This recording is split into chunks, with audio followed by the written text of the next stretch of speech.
Welcome to the Hollow Knight stream. I once was a young warthog.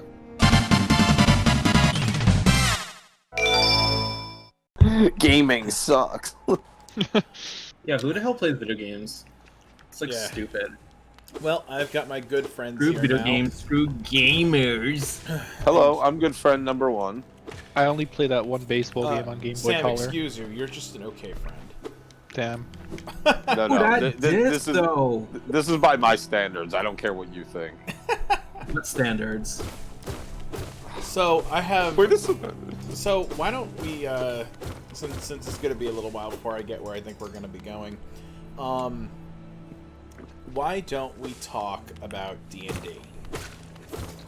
Okay. Oh yeah, how did that go? So nerdy. So, I would just like to say that I had my first D&D sesh. When was it? It was Sunday, right? Yeah, it was Sunday. And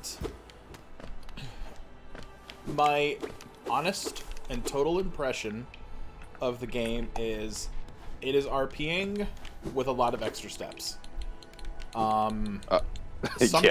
Something like what we were able to accomplish plot-wise in our campaign on Sunday would have probably taken an hour, maybe two, if it were not for the slow-down gameplay mechanics of D&D. Now, that said, Hi, Radio Tanuki. Sorry, continue. No, you good. Be courteous to the kind viewers who are donating their time to be with us this evening. Maybe your money. Anyway, continue.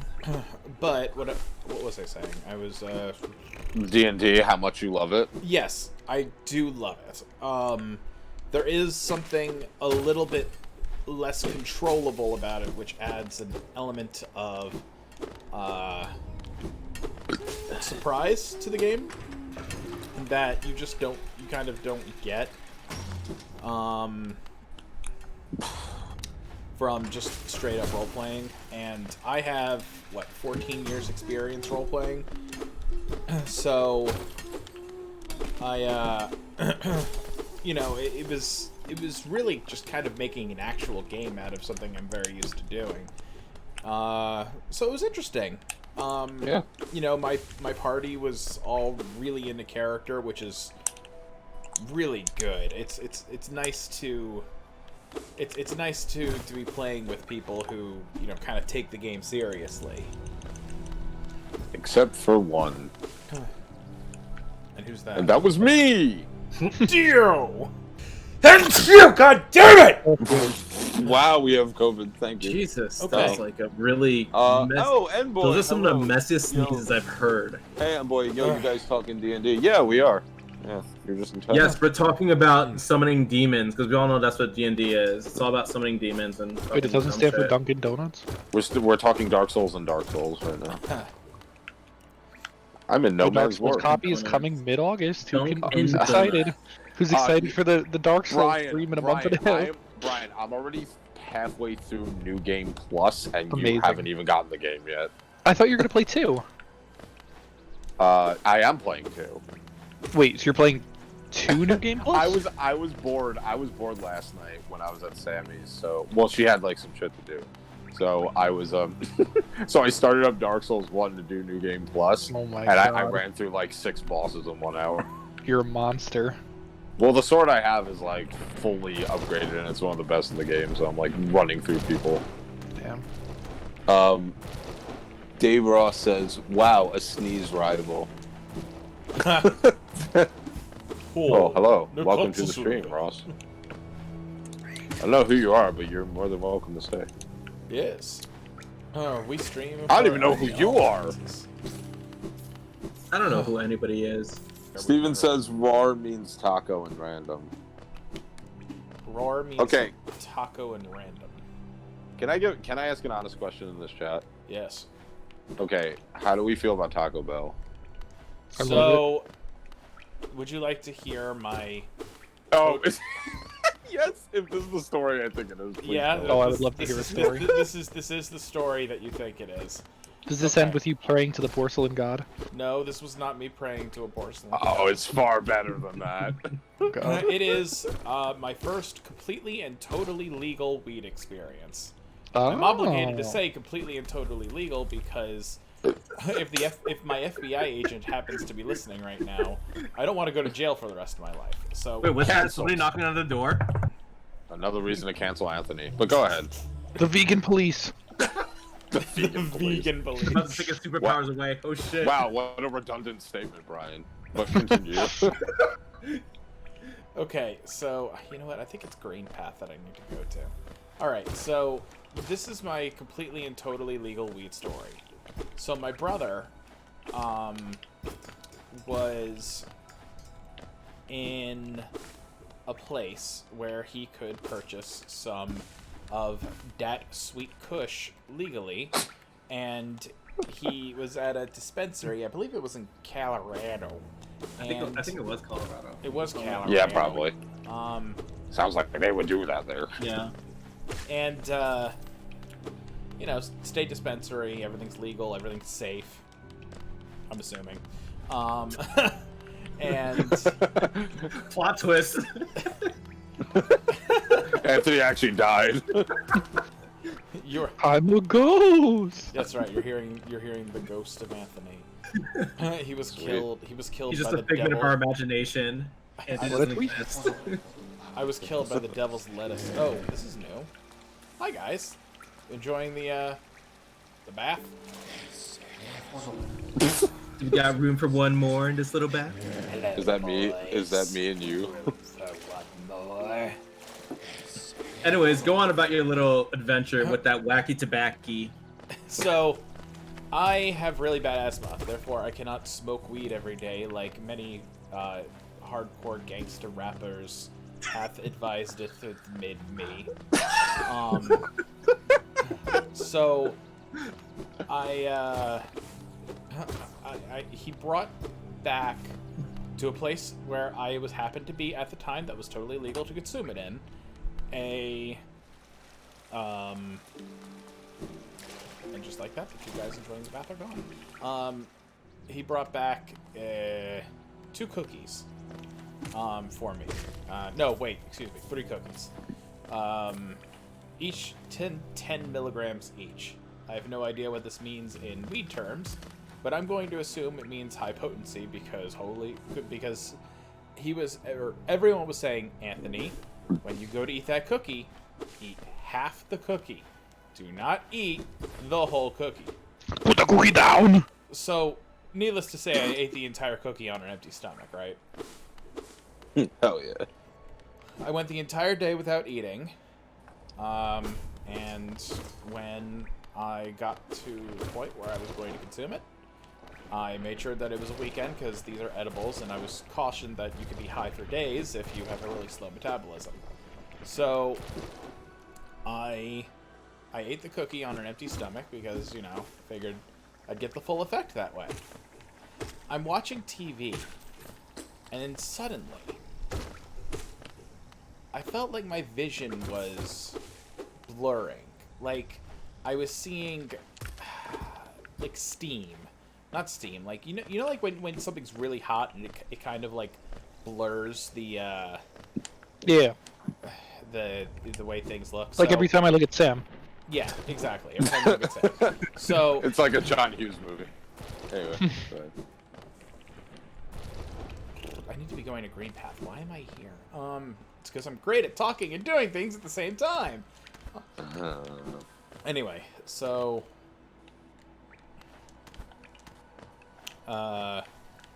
that's the first thing that happens. And I'm like, what is going on? Why can't I concentrate or focus on this? This is really weird. And then I remembered I ate the cookie and was like, oh, I must be getting high. This must be me getting high. This is really fucking weird. This is not like getting drunk at all. Holy shit. And so that's happening to me, and I low-key start freaking out because suddenly I feel really dehydrated. And when I was a kid, I watched this movie about this guy that I don't remember what stupid action hero movie it was, but this guy basically invented this water that makes you like crazy thirsty. And oh, I haven't been here yet. This is gonna be neat. All right. Oh, you mean Dasani? Yes. Okay.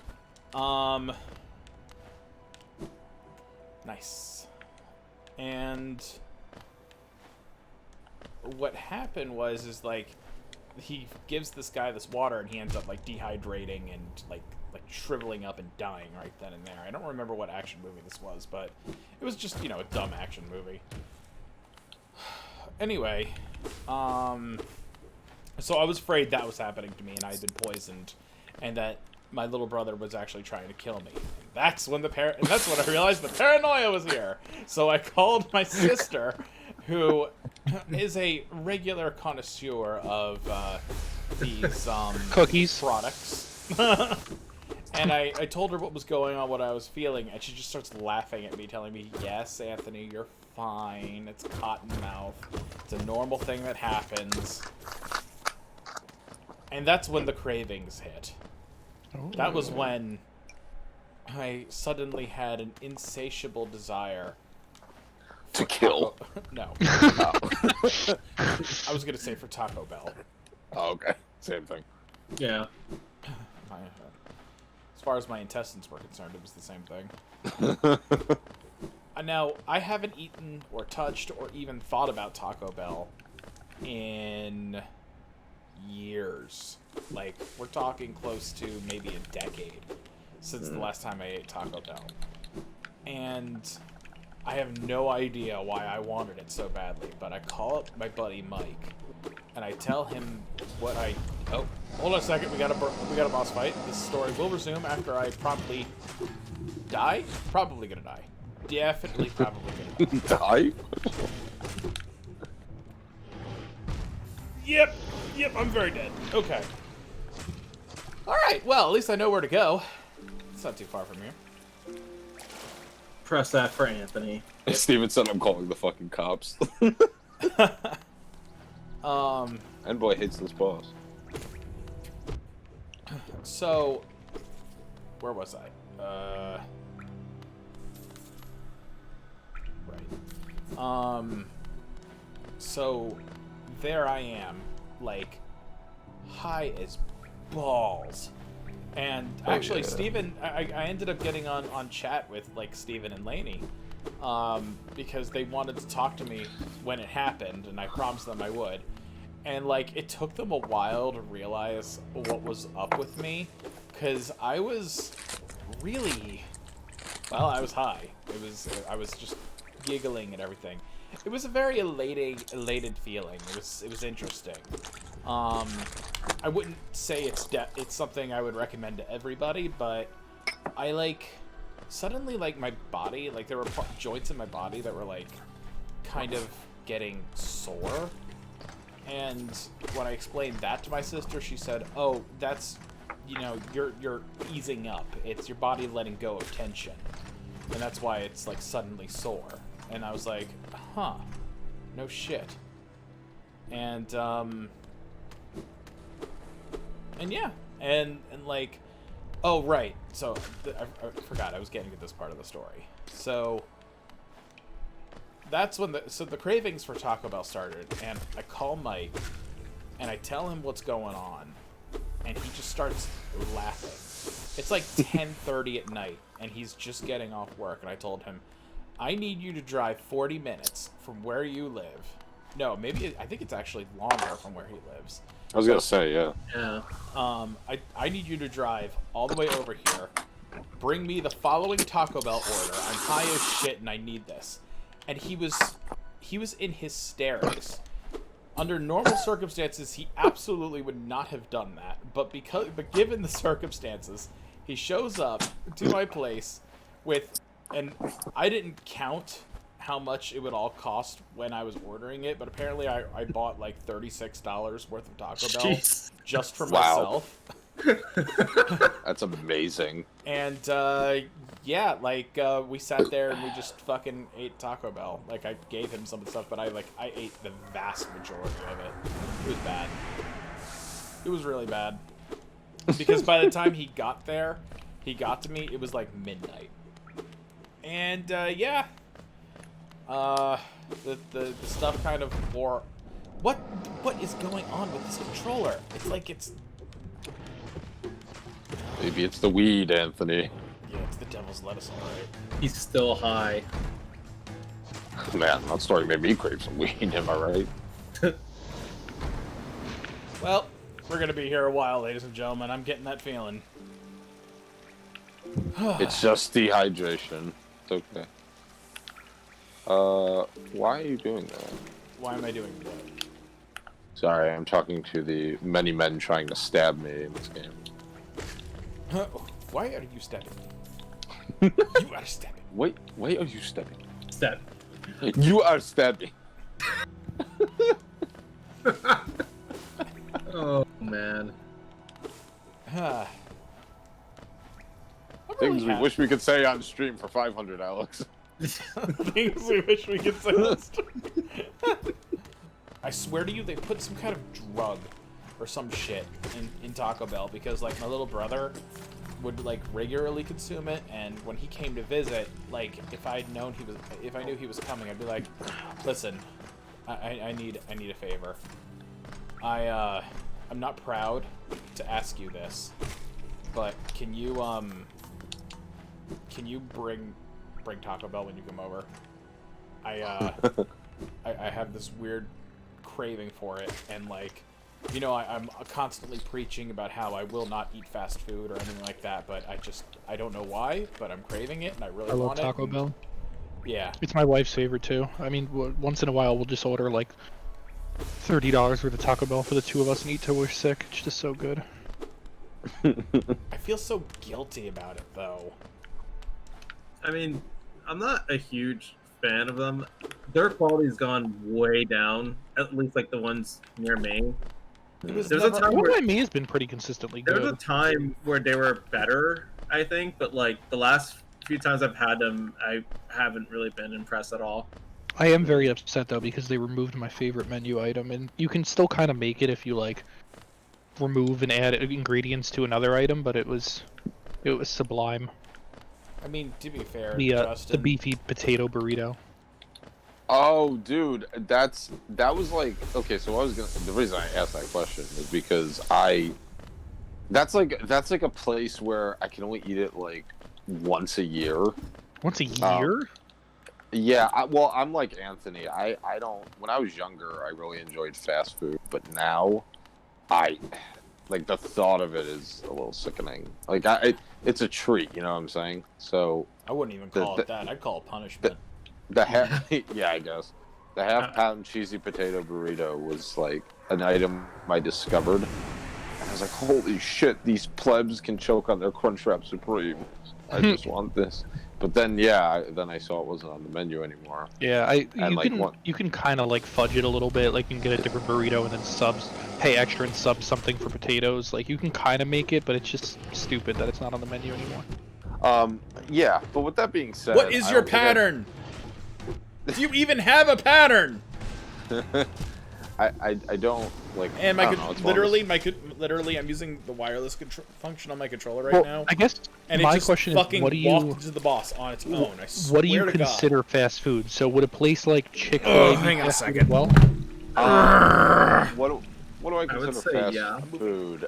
Yeah, I guess I would would say consider Chick-fil-A Chick-fil-A fast food. Is Five Guys fast food? Yeah, Fuck up anymore. Yeah, yeah, definitely. I think it would be. Is Chipotle fast food? I'd say Chipotle. In a sense. You guys I mean, are reading the chat, right? Do we have to? I like this conversation. Anywhere with a Ross drive-thru 3160 is fast says food. anywhere with a Anywhere with a drive-thru is fast drive-thru food. is a fast food. Yeah, I would agree with that. That's We fair. all just like That's fair, but like at the same time, like a Chipotle doesn't have a drive-through, right? Well, okay. Chipotle it Chipotle teeters is on like weird. fast food. It's like a borderline. I guess. Chipotle is more of just a quick serve place. It's quick But serve. what's the difference between restaurant. quick serve and fast food, though? I mean, I feel like there's a limited distinction there. I feel like anywhere Well- with a drive-through is considered fast food. If it doesn't have a drive-through, it's not. Well, I fast mean, food. there's a lot of places that just don't have a drive-through because they can't for convenience. Like most Paneras don't have a drive-through, but some do. You know what I mean? And like I would consider like, you know, some places that don't have a drive-through still fast food, like a Well, Moe's. I wouldn't consider. Like Panera I fast consider food. like Moe's a fast food, right? But it you can't. I don't think Moe's has drive-through. No, I don't know I if don't Moe's know is if I would fast food. consider Moe's fast food, actually. No, Really? I don't. Yeah, don't care, because though. it doesn't rip my stomach asunder. Like, Well, I think, yeah, it's kind of. I mean, hard. most things rip my stomach asunder, fast food or not. So it's like where like that's why I'm kind of curious because you say like it's like where do you like draw that distinction between like because Okay, so- like is a Five Guys fast food? You know what I mean? Like that's So I'm like on the you know Wikipedia they, page for they make fast their own food. fries. Yeah, blah blah let's blah. see what Justin has to I'm say on the about Wikipedia this. page for fast food, and there's a paragraph right here that says, "Fast food restaurants are traditionally distinguished by their ability to serve food via a drive-through." I see. called So- it. So that would mean Five Guys is not fast food, Moe's is not fast food, Chipotle is not fast food, stuff like that. Because I don't think any Chipotles have drive-throughs, anything like that. No, I don't I think think they where have it gets kind of weird is that like a lot of like Five Guys and all that stuff, they serve the same kind of food as many fast food chains. So I think that's where like it gets kind of weird and But Yeah, I, 'cause I it's- think fast food is also about method of preparation. I think the that too, and, quality like, of with the quality, ingredients. 100%. Like if Yeah. it's already pre-made and just kind of being heated up, I think that's also goes into it as well. Yeah, like I would say like you know, and I mean pretty much, I guess like a good way to think about it is if you could picture this place being in a mall food court, and I guess that's a good indication that it's a fast food like a Nathan's or like a like a what's the Chinese restaurant, something Panda Express, Oh, stuff like that, where like I guess even technically maybe a Salad Works might be fast food even though it's not unhealthy for the most part. Like I would guess? call that quick serve. I wouldn't call that fast food. see that's where I get confused because it's like I feel like that like there's like a very small line there, you know what I mean? Like why would you're it going to culture like like, no help. Jeez. why would a Yeah, Salad Works not be fucked up fast getting food? there. And Just there's because no it's way like- to because of recover the your cuisine? HP. Well, quick serve is a real term in food service. So quick serve is basically like, okay, think of like a Wawa, right? Like where you can get Right, a so- sandwich. The Wawa's So, quick like- serve, right? So like Wawa would technically like it's a convenience store / a quick serve, and a quick serve would also mean like a Chipotle, or places like that where you run down a line and you tell them what you want and that's it. This is Okay. honestly, the first hard boss I've come across in this game that's like. Also, Consistently I just see you destroying creeping in the me. chat, and what's going on? There are some places that do have a drive-through that I might not necessarily consider fast food though. Like one that comes to mind is like a Boston Market. Like Oh that. God! Like I think like Boston is that Market is really considered fast food? All right, there's Yeah. a difference between It's fast actually food on the Wikipedia and, page. They list prepared Boston Market food. here. Same for Little Caesars. See, Pizza. well, yeah. So how does pizza work? I guess is pizza like Well, I is like think a the idea is is that Domino's it's- Pizza Hut quick serve or fast food? Well, I think the idea is that Quick if serve. it's something that's really like mass produced on like a really large scale, I think that's also, what the comes- term quick serve isn't related to fast food. There's quick serve and there's fast casual, and there's like two different things, but they're not related to fast food in general. I don't think. Holy shit, Nate! I haven't heard your voice in like a year, bro. How you Whoa, been? whoa, welcome. But I yeah, had to he's get another console. right though. That is how that works. yeah, Interesting topic there, Brian. yeah, it is. I don't really think about that too often. I just don't. know I if think that's there's like a what- lot of places that could go either way depending on how you consume them. Like a Five Guys. Like I'd consider it like higher end fast food. Hey guys. But to me, like the food that you're eating there, I guess then it really is a quick serve. But guys, it's could you do there's me a some huge places that just solid? seem pretty close to each other. And stop talking about food. The solid would be shut the fuck up until I either beat this thing or I die. Okay. Yeah.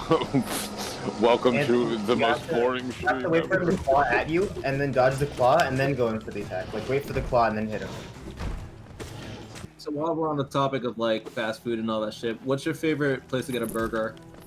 Oh, my kitchen. Five Other Guys. than I think. yeah. I think Uh, Five Guys for me. Favorite place to get a burger? Damn good question. I mean, if I have to get a prepared burger, I'm gonna this is gonna be a very strange answer. Unfortunately, the restaurant is no longer in business, but and it's the weirdest thing. There was this little diner on Route 33 called the Prestige. Okay. Oh yeah, I knew about them. And they most of their food was decidedly okay, but they had burgers on the cheap.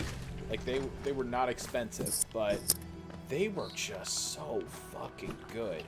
They weren't I don't want to say they were greasy, but they were juicy. They were always perfectly cooked. A nice thick meaty patty. Say less. It was strange. It was like not what like I was not expecting a little diner to be my favorite burger joint, but there we were. Like, you know, just some of the best burgers I'd ever had. But I mean, now that I have a sous vide, seriously, this is what I'm talking about. The fucking Bluetooth thing just like keeps the input, and I walk right off. I tried to get the wired. There's a local place by me, Burger 25. That's really good, and then also 25 Five Burgers Guys. is very good. Those are. Oh yeah, those are yeah. Oh, There we go.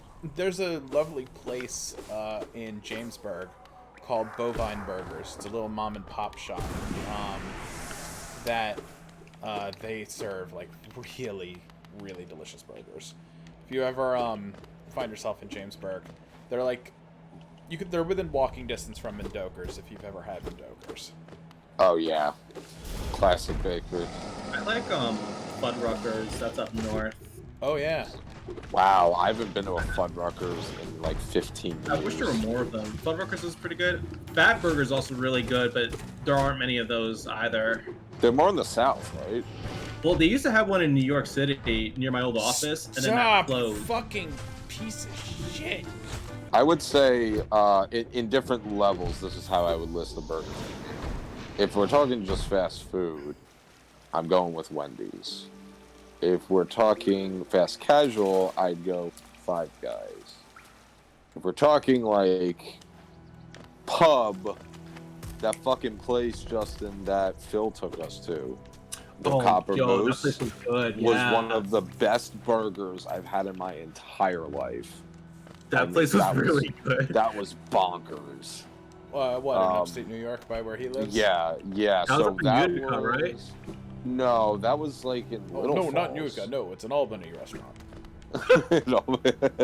No, that was like Little Falls. Utica is where we went to. What was the name of that Irish place? Yeah, okay. Yeah, I'm mixing the two up. Okay. Yes. Okay, I know what you're talking about. Yes. I know. That place was Yeah, that burger place was really good. I was mixing that up with the pub.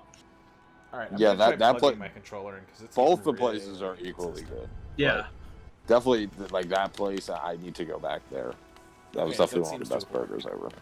That burger was really good. I remember that. What do you guys think of like the best affordable burger? The best Like- affordable, like the common man's burger. Like considering the price, what is the like price to taste ratio? What is like the best burger?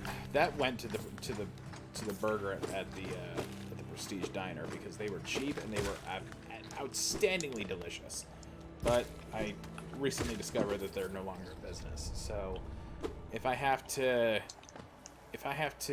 give it up to a second place holder, probably. What do you consider affordable, Nate? Like, is $10 for a burger acceptable? No, I'm not saying like affordable. I'm saying like considering how much it costs and like your day-to-day routine. Like, what's a burger that you can enjoy? Like, considering how much money you can spend on like the daily.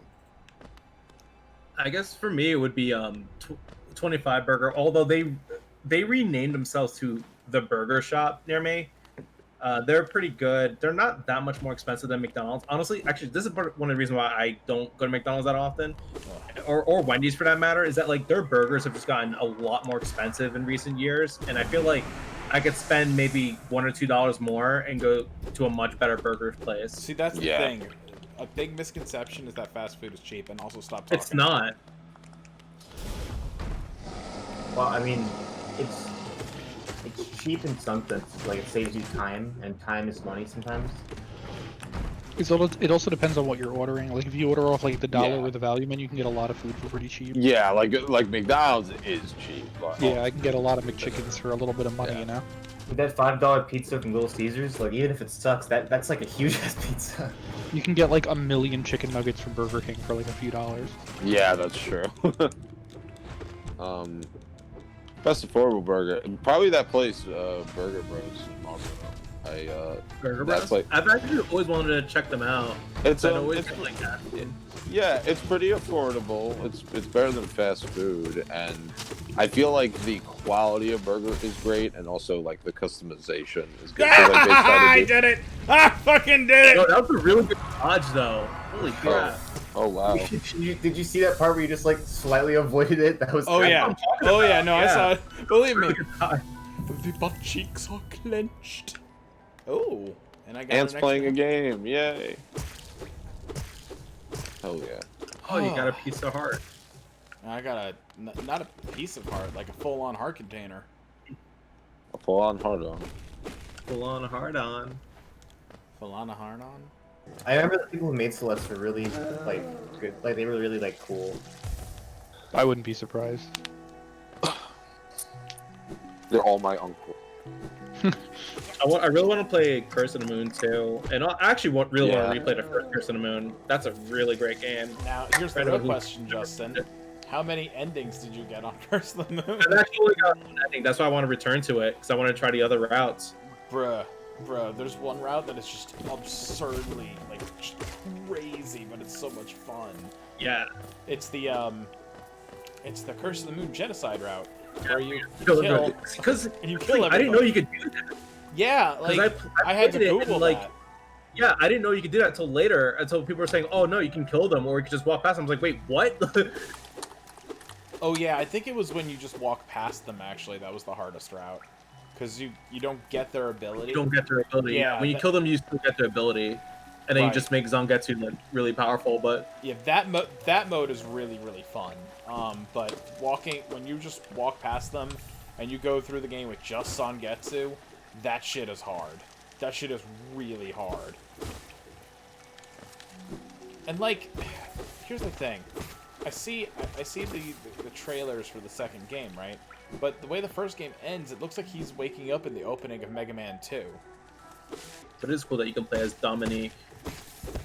God, I hope they just make the game so that it doesn't suck. See, like, I really do wish that Ritual of the Night had something to do with the lore of Curse of the Moon, because, and again, I know this is an extremely hot take, I liked Curse of the Moon so much more. I liked Ritual. No, that isn't to say that I didn't like Ritual of the Night. I thought that I couldn't put that game down, but I don't know. I really enjoyed Curse of the Moon. Like, a lot. It was a really good game. In my opinion, like Curse of the Moon did what I wished the older Castlevanias did. I cannot stand old Castlevania. I'm sorry, guys. I know everybody talks about how they're classic games. They're not for me. I cannot get into it. But Curse of the Moon is awesome. If it makes you feel any better, I've never even played them. Although Curse of the Moon made me like kind of curious, but Yeah, they're fun. I understand where that level of frustration comes from. It's just like you don't want to deal with it sometimes, but Rondo of Blood's really good. That's probably like if I had to recommend one of the classic ones, probably be Rondo of Blood, and I guess Bloodlines is pretty cool too. But like the classic NES trilogy is just not. It has not aged well in my opinion. yeah, it's like to sit there start to finish and run through it. It's daunting for sure. it just blows my mind that Curse of the Moon was literally like a backer reward. Like Yeah. Yeah, was a yeah, str- it was it like was a a second stretch goal. thought. Yeah.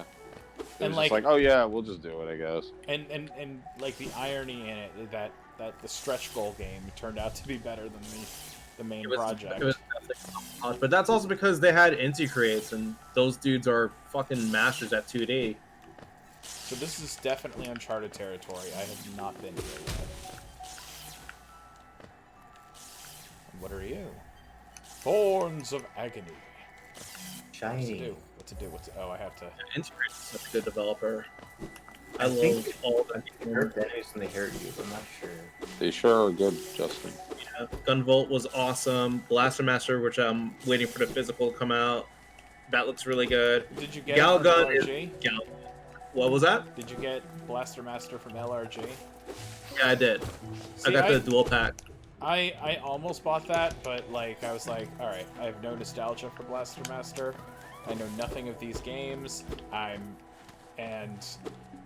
Brian has been getting me to buy way too many video games lately. He'll do that to you. He will absolutely do that to me. But you know what? It's okay because ever since the pandemic hit, I've just not been spending as much. Yeah. You can't have a backlog if you don't buy a ton of video weird, like, games. I'll never play. You know? I've been buying like It's stuff true. on eBay here and there, like some retro games here and there, and like some like promo stuff that I find. And I'm thinking to myself, like, man, I'm spending a lot of money, but at the same time, I'm not, because You're not all the going money that I'm anywhere. spending would have gone towards like me going to conventions or trying to set Yeah. up like events or panel. Yeah. Please press Oh, F for oh, any and all. So here's the hottest question of 2020: is too many games gonna happen in September? No. I don't think so.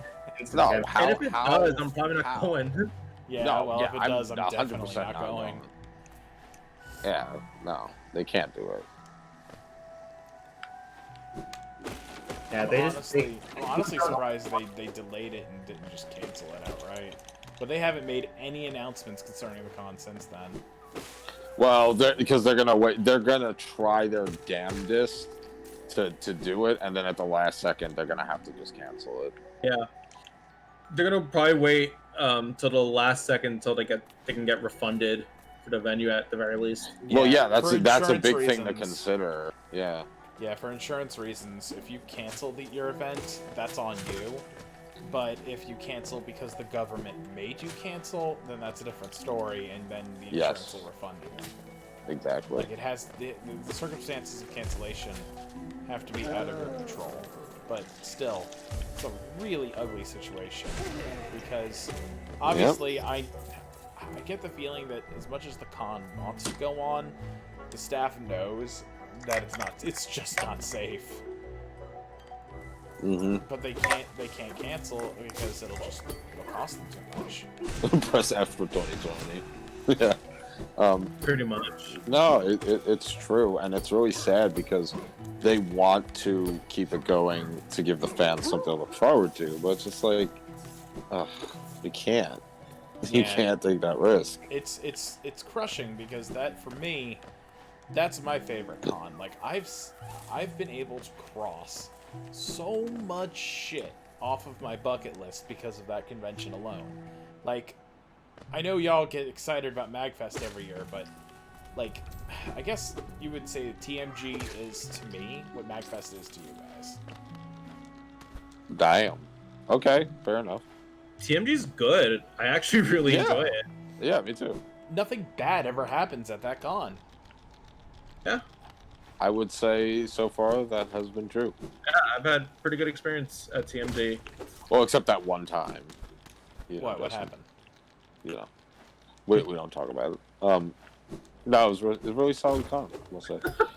Yeah, but it's depressing because like last night I had a dream that we were. You know what's funny? Whenever I have dreams about cons or MagFest, it's never actually at the Gaylord National Resort. It's just like at some undescript hotel location, and weird things are going on. So like, I was at some hotel laying down on the floor, and like Joshi was next to me, and then like to the right of me was just like weird fucking shit going on, and I'm like, I guess my heart really desires this, but I can't have it. And I woke up and I was like, great, no MagFest. Yeah, that's a real bummer. I mean, really, at this point, I think no mag is going to be for the best. I think so too. I agree I think 100%. Yeah. As of right now, the earliest con that I feel most comfortable going to is PAX. I was gonna say TMG of next year would be my first con, but Yeah. even then, who knows? Exactly. Fucking knows. Exactly. Yeah, I was gonna ask you guys like, Oh, who do you Katsucon was think? a miracle. Yeah, it absolutely was a miracle. Just like Yeah, it was so crazy. Like I got to go to Katsucon, meet a lot of my Zeno crew, and we did our little like meetup there, and it's just nuts how we got to pull that off. Like I got to meet a lot of those guys for the first time in real life, and yeah, it was just nuts. It was nuts that we got to do that right before quarantine hit. shit at the fan. Yeah, Steven and Lainey actually were able to come out and visit Betsy. Which and is I. still Yeah. nuts. that was And great. that timing, happened too. literally in the nick of time, because any later and it wouldn't have been able to happen. Exactly. Betsy and I also managed to get like a vacation into Orlando Yeah. just before quarantine, just as COVID started like taking off. Like we were coming back to New Jersey when there were about 50 cases of it in New York. Mhm. Ooh, what's this? More dark tunnel. Okay. But yeah, I have a huge soft spot for MagFest, mainly Oh, yeah. because it reignited my interest in conventions. I may have told you this story before, but like the MagFest that we went to first, Sam, like the one in 2016, I think that was going to 2016, be my last convention. Yeah, I I'm remember you never telling gonna go me to a convention after that, and it's because I had been going to Anime Next, sometimes Castle Point, doing like little events here and there, and I was just getting really fed up with conventions, to be honest. Like, I was getting very bored at them. Bloodshed these tools to the masses I bring. exactly. And some of the people that I was going with, there's a lot of drama and just really horrible shit that I was just so fed up with. And I remember there's one Anime Next in particular that wasn't very enjoyable at all because it was there's two people that basically spent the entire weekend fighting with each other, and it just bled into everything, and it just was not fun at all. And then like MagFest happened one year, and I got into a huge fight with somebody over MagFest because I couldn't make it one year, and the guy's just like, "Oh, you don't get conventions. You don't understand the magic of them. You're always saying that conventions suck, and blah blah blah." And then I'm just like, "Dude, shut the fuck up!" And I got into like a huge fight with him with that because he became that guy became like a massive douchebag, and we've had a lot of fights over other stuff too beforehand. And ever since then, I'm just like, I'm done with conventions. I'm done with the people there. I keep meeting people who are just being dicks about it. I can't do conventions anymore. And then I went to MagFest with Sam. I was like, you know what? There's a new group of people. It was Sam. It was our other friend James. People that I went to high school with. So I'm like, you know what? I've known these guys for years. They're not going to give me shit. I'm going to get along with them for sure. So we went to MagFest, had a great time, and then I was like, all right, maybe I'll get conventions more of a chance. And then this is another story, but I'll cut it short. There's a guy that used to write for my site, and he used to do all these crazy events and get into interviews. And I remember I would get jealous. I'd be like, man, I want to do that shit. So I started applying for press and doing events. And then I was like, you know what? Now I like conventions because I'm finding new stuff for me to do as opposed to just being a con goer, going there, walking around, go around the dealer's room once or twice, and then being done with it. Mm-hmm. Hey Sam, look. Yeah, makes you feel well. It's your PSO2 character. Hey, it's Gorb. Gorb. It's your PSO2 character's ancestor. It's Gorb. Flip the B, it's My Gorb. great great uncle. I still find it funny that you have this cute kawaii anime girl, and you named it Gorb. Wait, is he not in real life? I haven't met him yet. Listen. Have you don't been tell her catfishing that. me? MTV If catfish. if you met me on Plenty of Fish, then yes. Damn. Oh You boy. guys ever watch that show? Oh boy. Oh yeah. Catfish? Oh yeah, great show. That is some quality What was that content. one episode where the girl orchestrated her own catfish so that she can like come out on national television? Oh, I didn't hear about that. Are you Interesting. fucking kidding me? I think my favorite episode of that show was the guy who thought he was dating Katy Perry. Oh yeah, Oh that's the God. best episode. Yeah. That is insane. iconic television. And even after he met her, he was like still He was pretty so sure. denial. yeah, Oh yeah, my he was like, nah, like it's Katy. It's like, no, dude, like stop. What's so ridiculous about that episode is that like it was so obvious that he was, that they were bullshitting him the whole time that like you start to think to yourself, fuck, maybe it is Katy Perry. Like this is too obvious. Mm-hmm. Yeah, imagine she just like came out from the chat, like, They what the just fuck are you guys fucking- talking about? Are you harassing my boyfriend? I'll blow your ass up with a firework. No, that was quality. Oh my content. god, that episode is insane. Yeah, if you guys watch one episode of Catfish, watch that one. It should definitely be that one, yeah. Oh boy, memes. Yes. It'd be cool if like the Lose It app was like Demon Souls, where I could like invade your app and just like put a bunch of carbs on your thing, make it look like you're doing worse than you are. Just like drop a few like bags of Doritos into your daily log. You know what I mean? Dude, that's fucked up. My dude just said, "I wish the Lose It app was like Demon Souls." I do I'm friends with you for a reason. You know what you do? Nintendo We should write a patch. Nintendo should patch Dark Souls for Switch to use a ring con. Yeah. Honestly, You gotta I'm do one of those all I'm things. gonna say is they had better fucking do more with the ring con because I agree. Ring Fit is too good for them to not do more with it. They should use it for the next Star Fox game. Calling it right now. Oh, they That's how you feel barrel okay roll. with You it, have to roll around on your couch with the ring con to barrel roll. I don't think that's gonna be very gameplay Wow. intuitive. Well, I'm pitching it to Reggie tomorrow, so I way to like shoot down my it. dreams. That's a great idea. They give you like a pad that goes in your couch, like super Exactly. comfy, roll around on it. Even better yet, they give you a floor mat, so you can just roll around the floor. Exactly. Justin, I'm about to beat Xenoblade. Oh shit, you're right at the end? Yeah, I'm on chapter 16. Nice. Nate, It's getting Nate, pretty wild. I just what is watched like an this? hour of cutscenes, so. What? Nate, what is this? Oh, you need a special item later game, I think. I So don't game know. get yeah. The item is. Alright, get on the good. backtrack. The story's gotten out of control in a good way. I'm pretty impressed. Did you hear Wait, this? wait, Did you how hear many the chapters Smash is it? song yet? Yeah, it gets insane in the later half. Yeah, it's. And if you really like a certain plot twist in the later half, you're gonna really like Xenoblade 2.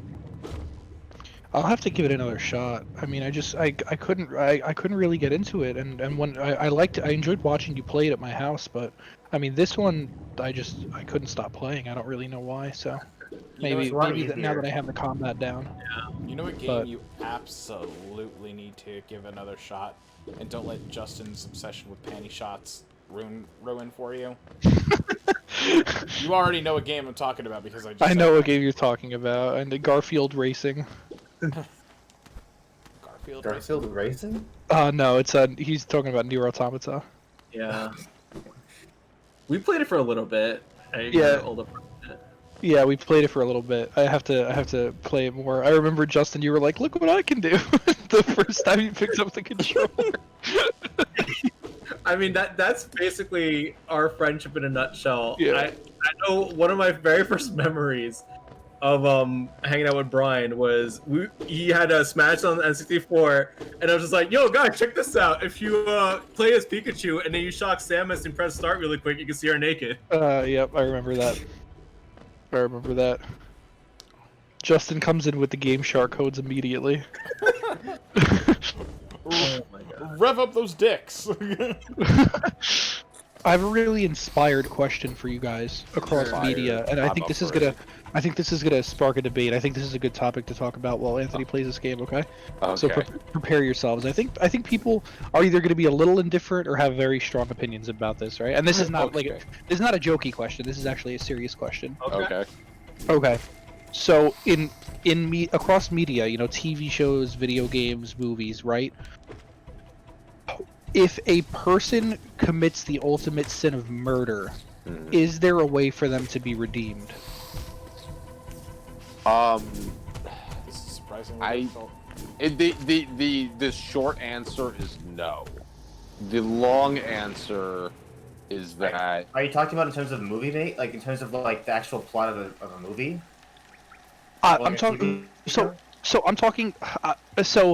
I can give you two examples that come to mind pretty quickly, and kind of give you what I'm going off of, right? And so this is gonna go into a lot of spoiler territory, but I need to kind of delve into it for the sake of my argument. So for Star Wars Episode 9, right?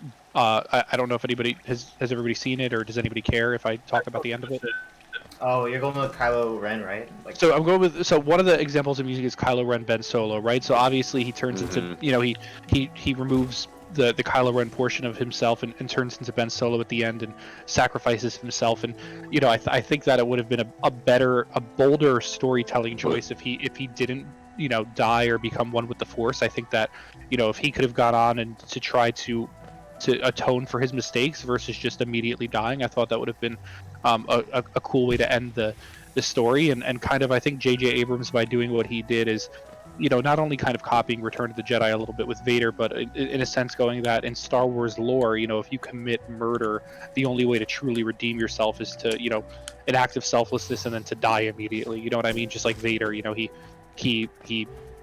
quote unquote kills Palpatine and then immediately dies. You know what I mean? Like, they don't really have any time to, you know, like, besides saving the one that they love, they don't really have a chance to do anything else. You know what I mean? Like, if they were to, like, obviously I don't think you're gonna see like Ben Solo in jail or whatever, but like, you know, spend the rest of their lives trying to make the world a better place. And so I'm playing through Xenoblade right now, and I'm towards the end of it, and obviously there's gonna be big spoilers, but Egil is one of the main baddies for most of the game, and then obviously as Shulk, you kind of like turn him, and then he, you know, when you're trying to escape on the convoy, he sacrifices himself, and so it's one of those things where, you know, he was murdering people too. And so is there, like, did they see it as kind of like an out in the storytelling to like have him killed? Because how do you like get buddy with a guy that was you know, just senselessly murdering people at one point, and then kind of turns to the good side? So it's like, do you think like there's a way for them to write a good story where it's redemptive? Like I see a way that they could have written Ben Solo in a way where he could continue on to live his life and start a new legacy. And you know, Egil obviously it's a little bit different there, but like in the same vein of like, he, you know, he realizes what he'd done wrong, and he, you know, he ends up helping the good guys. Like is the only way to write them as a hero in the story to have them die right after they change sides? I can't think of a good example where like someone starts to, you know, someone commits an act of murder, turns good, and then they kind of like continue to live their life like as a good person. It usually just it looks like they just kind of immediately die, and like that's like the motif for how people are writing stories, because it would probably be more difficult to write something where like they kind of spend the rest of their life making up for their sins. So curious to think what you guys think. Like, do you think like that's the only way it really can be, or without overcomplicating it, is there a way to write a good story where that's not the case? You know, could Ben Solo have gone on living? Could Egil and you know, I'm sure there's a million other examples across media, but obviously those are just two that stick out to me. So curious to see what you guys think, because I was hoping for a better fate for Ben Solo, but so I think that for a lot of writers, they don't want to portray a character like that as a hero. That's something that they're trying to avoid doing. So I think it's kind of like weird for them to be like, oh, they're a good guy now, even though they made the mistake. So, and I agree that sometimes like death is kind of like a cheap way for them to achieve redemption, and in some cases it's even just like, oh, it's just, oh, that's just them taking the easy way out. Or like it could be more interesting when you just have them live out their life knowing everything they've done and having that weigh on them. Yeah, I think I think the two examples are a little bit different though, because obviously Egil in the game, he's just solely out for revenge until he realizes like the wrongs of his actions. But for Ben Solo, I mean, it's a little bit different because he almost has a split personality where he becomes Kylo Ren and then he kind of sheds that, almost like he sheds that portion of his being to become Ben Solo. And so I think that there is an argument that you could make where they're almost two separate people, if that makes sense. Like I know some people might not see it that way, but for me, I can say, I see Ben Solo and Kylo Ren almost as two different characters, even though they inhabit the same body and soul and however you want to put it. So it was, for me, it's like, this is not Kylo Ren anymore, this is Ben Solo. But I understand that the same, that person's committed sins and stuff like that. So I think what you would like is actually Xenoblade 2, because it does go into that topic, believe it or not. Specifically, if you play Torna, something happens. I have Torna. I'm gonna have to play it. Something happens in Torna that gives a lot of context to the events of Xenoblade 2 and really adds a whole other layer to a particular character in that game in a way that you wouldn't really expect. And it kind of goes into the fact that they made a huge mistake. They really fucked up.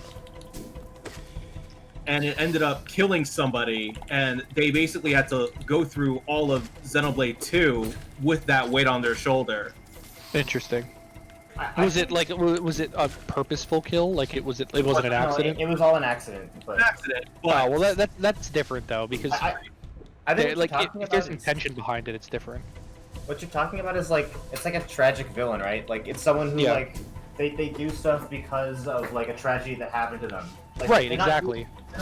They're not evil because they want to be. They're evil because they think they have to be. Right, exactly. That's exactly what I'm talking about. And Pente's in the chat saying that murder is not the ultimate sin. What do you think the ultimate sin is in media? I'm curious to know. But I think I kind of disagree about the whole like Ben Solo and Kylo Ren being totally separate from each other. I think the reason why that character was one of the best characters in the new trilogy, because most of them were really garbage. But that character was like one of the only good characters, because he actually kind of accepts that he is Kylo Ren, and by accepting it, he kind of like moves on to like make it a part of himself, but change himself into like someone good afterwards.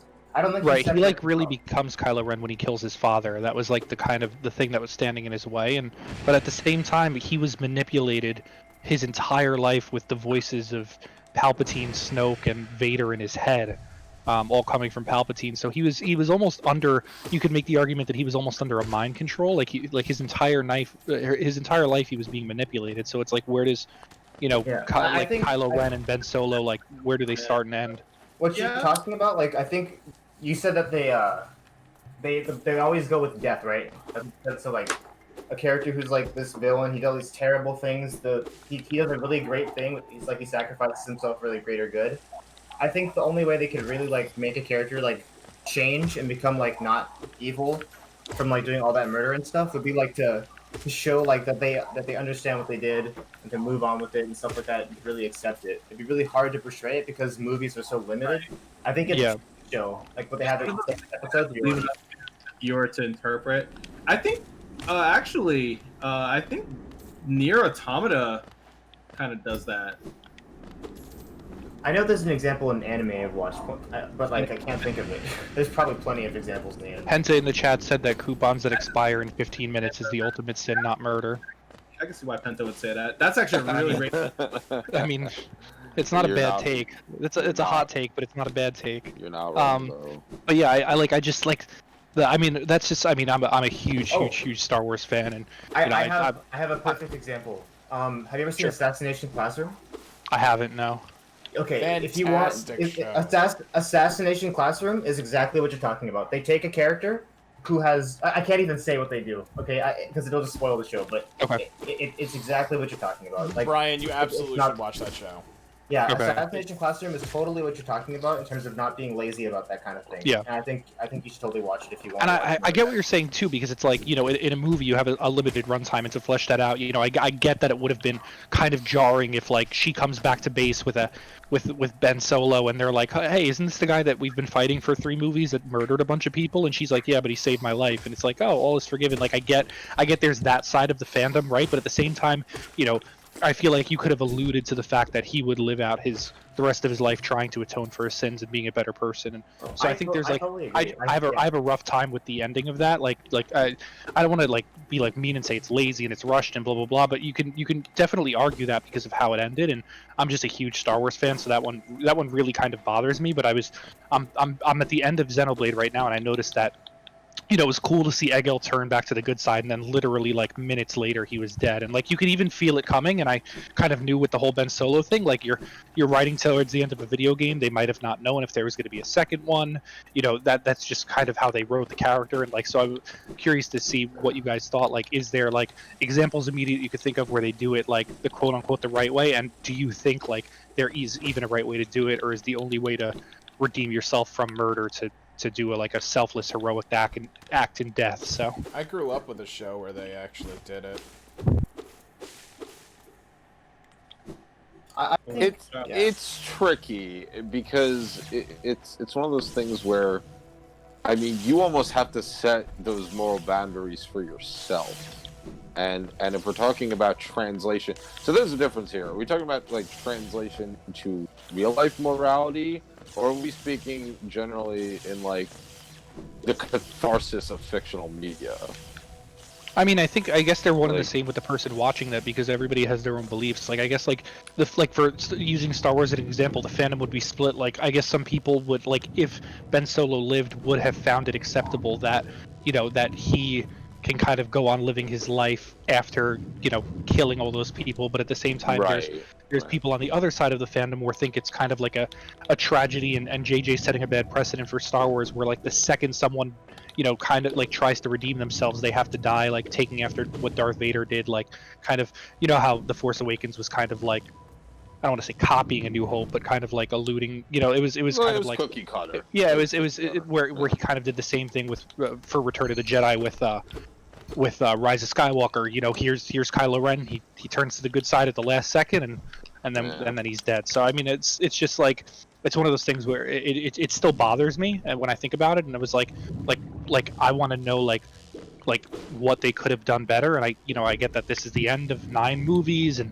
you know, you're already at 2.5 hours. Like, what are you going to do here? But you know, what I heard rumblings before the movie came out, a few months before all the drama started to come out, with that they were really looking at like a 3-hour cut in the same vein as Endgame, which I think would have been fine, because I mean, you're looking at Endgame wrapping up all those movies. You're talking about Star Wars. I mean, JJ wants JJ wants a sweet 2.5 hours. I mean, if you could make a much better movie out of it, add another 20 minutes, you know what I mean, and really give these characters a proper ending. So when I saw that the official runtime was like 2 hours and 20 something minutes or something instead of 3 hours, I was really bummed, and hoping that we weren't kind of getting shortchanged on that. And I feel like, you know, obviously with a little bit more time, some of those ideas wouldn't have felt so, you know, half-assed, in a sense of like there wasn't a lot of build-up or explanation or reasoning behind it. Like, he gets, you know, he there's a really good, you know, plot point as to why he stops using his like why he stops using his mask, why he destroys his mask in 8, and like why it's not important to him anymore. And then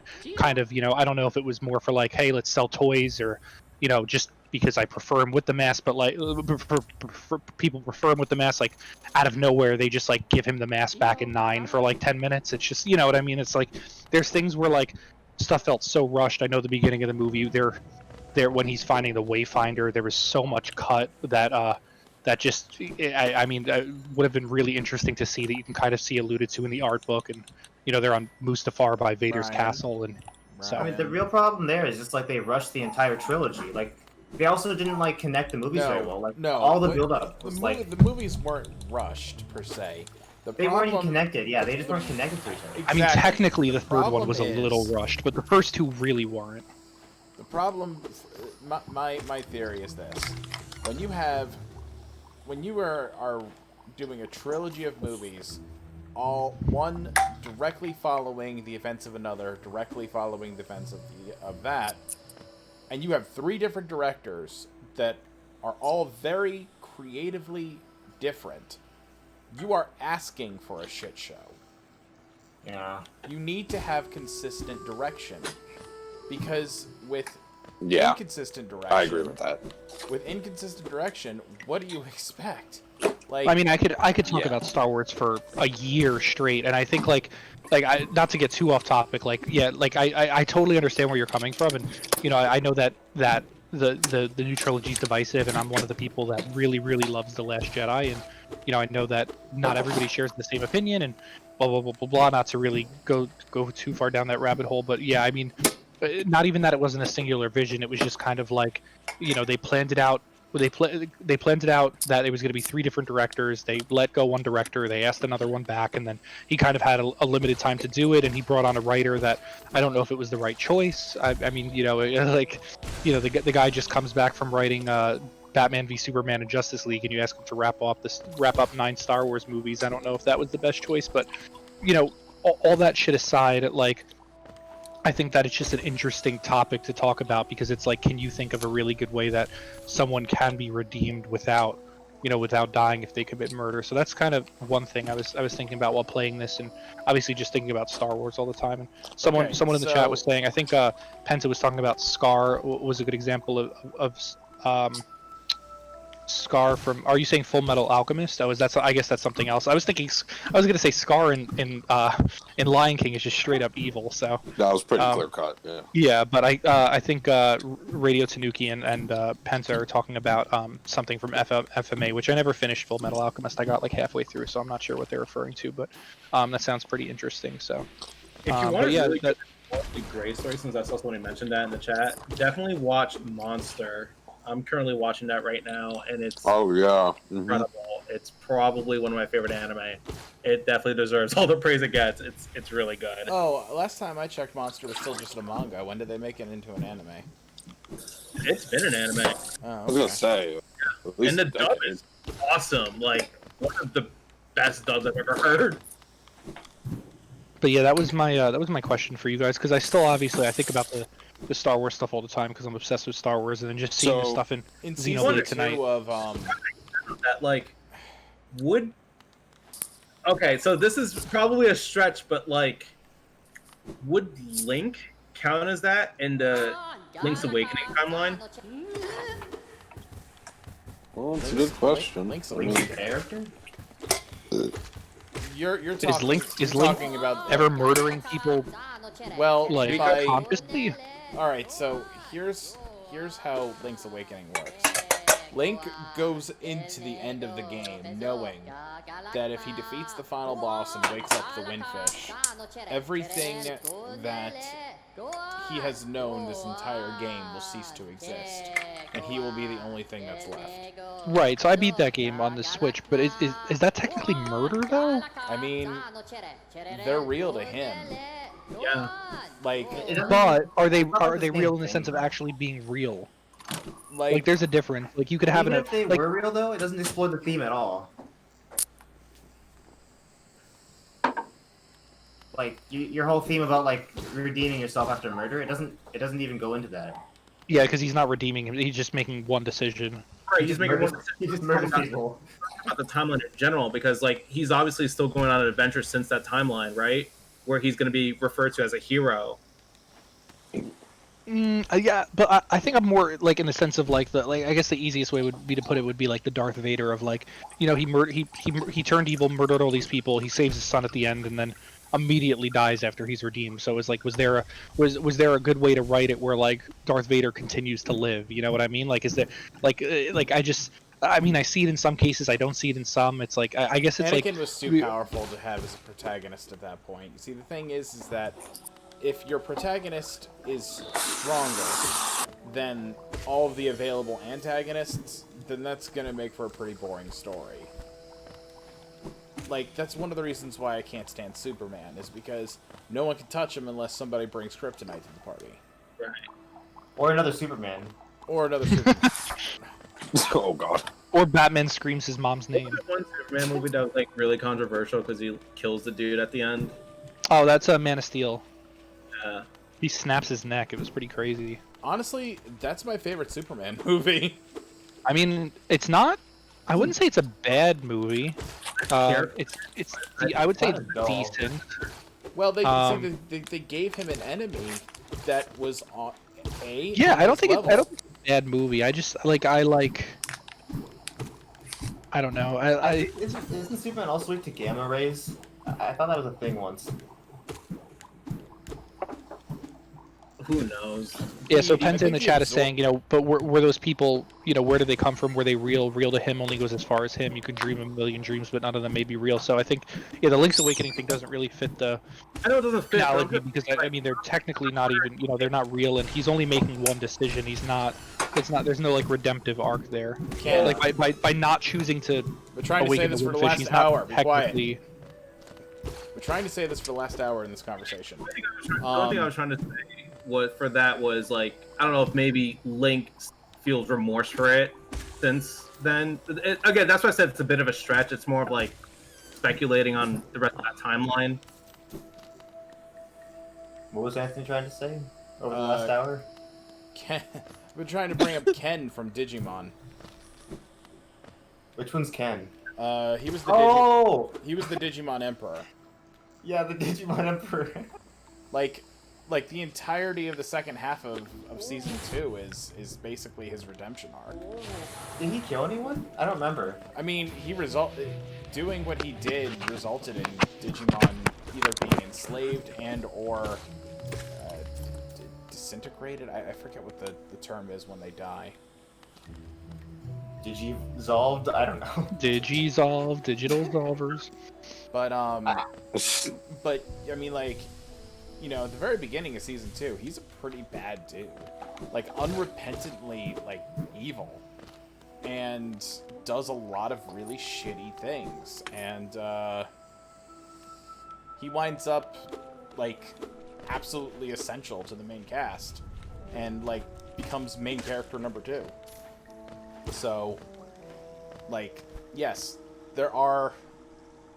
it is possible to write that kind of story.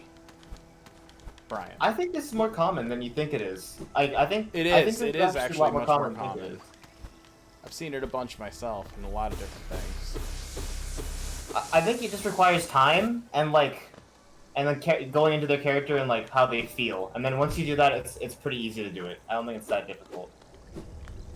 Like it's like any of those like it's like imagine a war veteran kind of thing. Like war veterans go through a lot of like trauma and like PTSD and stuff, and like those type of characters you're talking about who redeem themselves, they all, like whenever they redeem themselves, they usually have like flashbacks, like horrible things they do and how awful they feel about it now. Like that's how it usually goes. So Anthony Penta in the chat is saying that Ken didn't kill anyone, though they digitize and get sent to reincarnation. I think they lose all their memories though. So he's saying that it's not kind of the same thing as murder. They lose all their memories though, to be fair. So it's basically they die. I don't remember any of it. I I can't guess, comment. I guess there's an argument that can be made both ways. And to be fair, I haven't watched Digimon in over a decade. True. But I mean, it's up there. I mean, it was a kids show, so it may not have quite been murder, but it was the kids show equivalent of. And then let's not forget about Maximilian Pegasus. I mean, big bad of Yu-Gi-Oh! Season 1. I mean, he did some really fucked up shit. He was as evil as it gets. And he actually turns out to be just an aight dude after season 1. Blue eyes, white dragon. I would say that in anime, in particular, Brian, your little redemption arc thingy is kind of common. My little redemption arc thingy. Yeah. I thought that was a pretty mature conversation for me. No, it is. It was. It was just. Look, all right. What the fuck do you want from me? All right, I'm Your dying. little Anthony ideals, you just little shot shit. all over Brian's heart. Your Yeah, little stupid Brian? conversation. Okay, look, Brian. Episode 9 happened. You have to let it go. Oh my god, how dare you say that? I'm just gonna be real with you, dog. All 9 people in the chat, write hashtag save Ben Solo, please. Okay, Alright, so, we can't talk like, about this anymore. I'll be up till like 4 a.m. We can't. Episode 8 is best Star Wars. So I'm like not a humongous Star Wars person to begin with. I don't hate it. It's okay. But I am nowhere near as obsessed with it as apparently the entire country is. yeah. Penza in the chat said little redemption arc thingy, the most fire take of 2020. What were you saying about Sopranos, Sam? No, I was just saying it doesn't 100% fall in line with what you were saying, but I feel like if you were to watch that show, you would understand. Like, there's big evil man hit me and go boom. You would understand that there's like such a fine ethical line with what you're discussing, because like The Sopranos essentially introduced the first favorable anti-hero in television history, because you have a guy who, you know, they present him as this down-to-earth dude who like has the same problems as you. He has anxiety and depression, but he's like trying to shrug it off and become like the Gary Cooper type. And he deals with a lot, and there are a lot of times you sympathize with him, but then there are times where you're reminded that we're kind of idolizing a fucking evil creature. But he's doing it for arguably considerable reasons. Like, he's, at the end of the day, he's like looking out for his family, and he's trying to do what's best for his squad, but then he's like just a really evil person. So then the question is, like, how do you redeem yourself that way? And I think that's like one of the reasons David Chase chose to end the show. I mean, I would say spoilers, but like, it's been fucking 15 years. He ends the show by cutting the black where Tony like might die, right? And they never explain what actually happened. And I think the point of that ending was to kind of just be like, well, if the show went on, how would you really feel about the person he'd become? Because once he got into the war with New York, he realized like what a mistake this was, but now there's no fucking turning back, because both sides are just killing each other. And it doesn't matter like what he tries to reconcile, what he deals with emotionally. He knows he's in too deep. And so if David Chase were to just keep the show going with the viewer knowing he was alive, I mean, even though he became such a likable character, how could you stomach watching a person like that? Like, and we see parts of ourselves in his character and vice versa. So like, it becomes like this whole psychological debate. It's like, where do you draw the line then with murder? Like, like how exactly do you redeem those acts? I mean, you could. It's like you just can't redeem it sometimes whatsoever, and have it be like believable. Because it gets to a point where it's just like, do you really want to redeem this kind of person? Yeah. So it's a tiny bit different from what you were discussing, but I think it kind of overlaps in theme. It does. But it's interesting. You should watch it. It's a really good character study, if anything. If you think about, like, most characters, when they do stuff like that, they can't be, like, they don't really need to be redeemed. They just gotta become better characters. They don't need to be, like, forgiven. They just become better people. But then, like, where do you draw the line ethically? Like what? Like, that's the problem. That's another thing. I think that's what it's getting into. I think that's not important though, because when you look at movies and art and stuff like that, like, it's not the part that's not important is whether or not the character was justified or whether or not the character was like in the right all the time. Or I think the more important thing is how the character makes you feel and how relatable the character is. Because if the character makes you feel a certain way, even if they've done all these terrible things, like if you feel bad for a character that's murdering people, like that's a powerful thing, and like that's all that really matters, is that there's something powerful happening, and you're feeling sympathy for something for someone who's like doing awful things. And I think that's a really important thing to learn through media, is that they're Isn't that real crazy? people. They're not. Yeah. Situations Yeah, are it's circumstantial. it's a powerful too. thing. Like, you have Well, to- that's you have that's to look why I at asked. why. Well, that's why I asked earlier if we're speaking in regards to our real sliding scale morality, or if we're looking at fictional catharsis. Because now we're in two different categories. Because the real side of me is saying, the real side of me is saying, there's no way that murder's ever justifiable, and you can never redeem yourself. And like, that's just the truth that I hold. But like in media, yeah, I mean, you end up rooting for that anti-hero or that villain, and then they like try to better themselves. Like, Yeah. oh, okay, like that's good development. Like, at least the character is trying to move on. But then it's just like, oh, I don't know, man. 'Cause at but its it's all core- contextual. It's Yeah, I mean, at its core, George Lucas always viewed Star Wars as like kind of like a fairy tale. So in that sense, is it like, like I would have thought like it would have been something that they would have tried to not, like what I like break the cycle of events where if you're bad, you die. You know what I mean? So, but they chose to kind of JJ and Terrio chose to kind of go the way of Return of the Jedi, which I get that some people favor, but it's an interesting topic, It is. I'm glad you brought that up.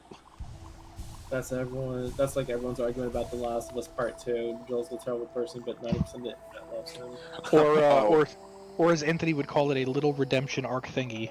Oh, I absolutely love it. Penta said, excuse me, first favorable anti-hero on TV, Seinfeld would like a word with you.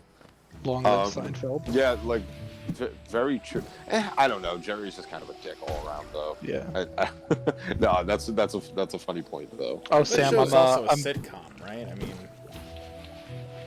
well, Yeah, but I mean, what it's does a that form of mean? media. It doesn't. Yeah, sitcom doesn't mean anything. It's just the format. well, aren't they terrible people and written as terrible people for the sake of the laughs?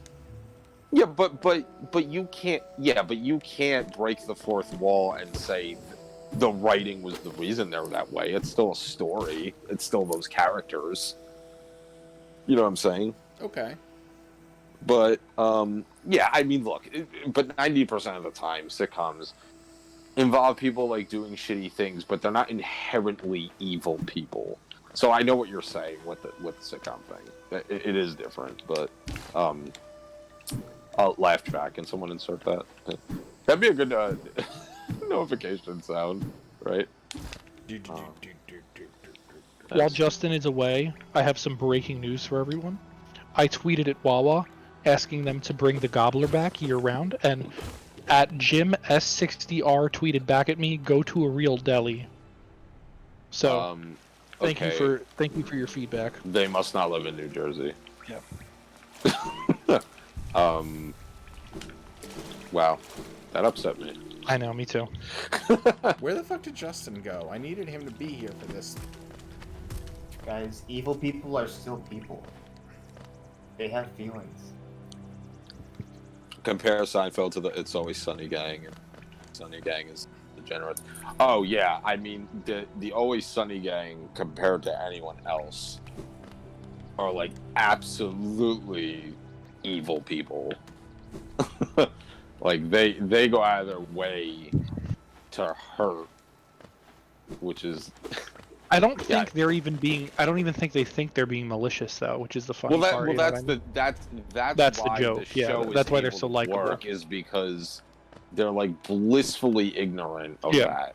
And if the show was not a comedy, well, I mean, then again, it Like wouldn't goddamn really work because Rumham. It's a goddamn Rumham. Rumham. That was a good episode. That was a good episode. Yeah, that was a good show. But I would okay. Now this is going to be a little bit of a hot take, but and I'll preface by saying, I appreciate character development, and I think it is vital to mostly all forms of storytelling. However, I think the most successful comedies out there have little to absolutely no character development. I mean, if you look at the Always Sunny characters, they are by far and large, a group of evil degenerates. I think. And Are we talking the about entire... TV, or are we talking about movies, or both? Well, we're Comedy. talking about Always Sunny is a comedy show. No, so, but like, that hot take you mentioned, is that That's not exclusively comedy for... only, right? the hot take, I generally mean comedies, because that's really the only time I think lack of character development Okay, would but actually comedies- be successful. Okay, but comedies for TV, or comedies for film, or comedies for both? Well, I think it's more prevalent in comedies for TV, because comedies and movie, like, storytelling has to have a beginning, a middle, and an end. So I think that to not have any character development in a movie would only work if you're in, like, a circumstantial parody situation. Yeah. Like, where it's blatantly obvious that it was never meant to work. But I think, like, shows like Always Sunny and Seinfeld, like, the reason those shows are so funny and they work so well is because Arrested the characters- Development. Arrested Development, right. Is because, like, we all like to say people change. Yeah. But the fact of the matter is, that's not always true. And the whole gold of exploring that theme, Yeah. or exposing it rather, is the fact that, like, some people are just genuinely never gonna redeem themselves. And Yeah, and I mean- you can have, like, points of enlightenment in your life, but I think in general people don't inherently change. They might alter things about them that, like, may be better them as people. But if you have, like, the same stances now, chances are you're probably going to hold on to them the rest of your life. And then Like, there's, and then there's the shows like, Community, where they really do develop as characters over the time, and they'll do bad things, but they, like, for the most part, they'll learn from their actions. So there's Right. Well, there's I also, different but types. I also think that my argument, the reason I even make it is because the shows I reference, almost have, well, not almost, they do. They have universes that reset every episode. So Sure. So nothing, like, there are consequences to their actions, but it's nothing that Yeah. brings For the the show to a most part, screeching you can halt. watch any episode of It's Always Sunny out of order, and Oh, of you're course, not really yeah. missing out on, I mean, there'll be Yeah. callbacks and stuff like that, but But that's something you could just, like, look up. right. Same thing with But- Seinfeld. I mean, you could watch pretty much any episode of Seinfeld. I mean, there'll be some story points, like, obviously George getting married and stuff like that, where a little bit of context is good, but other than that, they're usually just a lot of one-off stories. I didn't find out Mhm. until recently that Seinfeld even had a story. It It's doesn't have an story. overarching story, but throughout the series there are miniature, stories, like obviously like George getting married, and like the Elaine and Jerry dynamic and stuff like that. Yeah, sure. It's enough to keep the show relevant to a viewer that imbibes that Yeah, strict kind grounded of where the media. characters have like a distinct personality instead of just like being there to be there. Exactly. Yeah. Damn, Sam, you should start a podcast. Hot take. What was that thing you guys were saying that I have to watch earlier? We What? were talking about Ben Solo. Oh, The Sopranos. Assassination Classroom, I think. Assassination Classroom. That's what it was. Yes. Woo! I beat those fucking Sentinels. Yeah. Yes, you absolutely should. That is a phenomenal show. Is it I love is that. it like a manga or a show, or It's an anime. is it on like Hulu or Netflix or? They have it on Hulu. It's on Netflix. Yeah, it's on a lot of different things, It's on actually. Hulu. I know that. It's on Netflix Assassination too, I guess. Classroom. Is it dub or sub or both? It's both. Watch the dub. The dub is well done. Yeah, the dub is amazing. The teacher in that show is such a good dub actor. Yes. Assassination. I've always Classroom. wanted to watch that show. It is. Anthony, I will forget. Can you remind me tomorrow if I ask you, hey, what was that show that I Yes. should watch? Thank you. Yeah, Don't do it. Don't do it. that show made me cry, dude. I love that show. Oh yeah, no, I was fighting back tears too. I didn't fight them. I let them happen. I just let it go. I couldn't help it. I was like Sam watching Norbit. Yeah. It was tears of joy though. Sure. Welcome to my life, Nate. You're never gonna stop hearing about this fucking movie. And Oh Hitch. my god, this fucking movie, as if it isn't the Citizen Kane of our generation. I don't know. Hitch is up there as well, Sam. That's true, Hitch. I know I'll be Nate, watching end my this soon. suffering. That'll be fun. Hitch has Kevin James, and also more Kevin James. God, the sooner you accept it. Hop into the Instagram group chat. Hey guys, want to watch Norbit?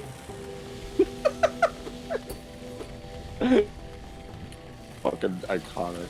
You should Instagram live yourself watching Norbit. I would do it.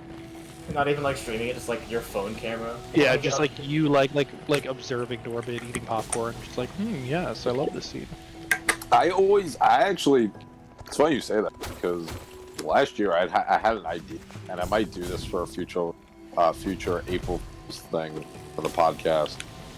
But I did want to actually, I did want to have a session with like a live stream where I watch a movie, and I put it like, and I put the camera like accidentally yet purposely in a weird spot, so it's just like maybe like my back or something. I should be watching the entire movie that way. So you like, you can't see any of it, but you just hear you watching it, and you're like, oh, Right, okay, exactly. cool. That's funny. You like leave your phone in the kitchen on Instagram Live, and you're just like sitting on your couch watching a movie. Yeah, and you just hear me like faintly in the. Yeah. Just like In